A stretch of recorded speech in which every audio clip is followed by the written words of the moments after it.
السلام علیکم، آپ دیکھ رہے ہیں کے نیوز ایچ ڈی میں ہوں حارث علی شاہ گیلانی۔ چلتے ہیں آج کی اہم خبروں کی طرف۔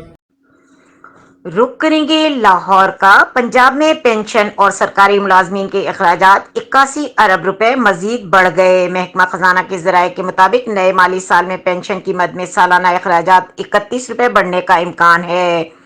سرکاری ملازمین کی تنخواہوں کی مد میں 49 ارب روپے کے اضافی اخراجات کا تخمینہ لگایا گیا ہے۔ اس حوالے سے پنجاب کے جاری اخراجات میں صرف ملازمین کے ہیڈ اکاؤنٹ میں 81 ارب روپے بڑھنے کا تخمینہ ہے۔ پنشن کی مد میں سالانہ 31 ارب روپے کی اخراجات کے بعد 342 ارب روپے مختص کرنے کی سفارشات ہیں۔ ملازمین سے متعلقہ اخراجات میں رواں سال 418 ارب روپے بڑھ کر 460 روپے تک بڑھنے کا تخمینہ ہے۔ محکمہ خزانہ پنجاب نے وفاقی حکومت کو بھی متعلقہ اخراجات پر آگاہ کر دیا ہے۔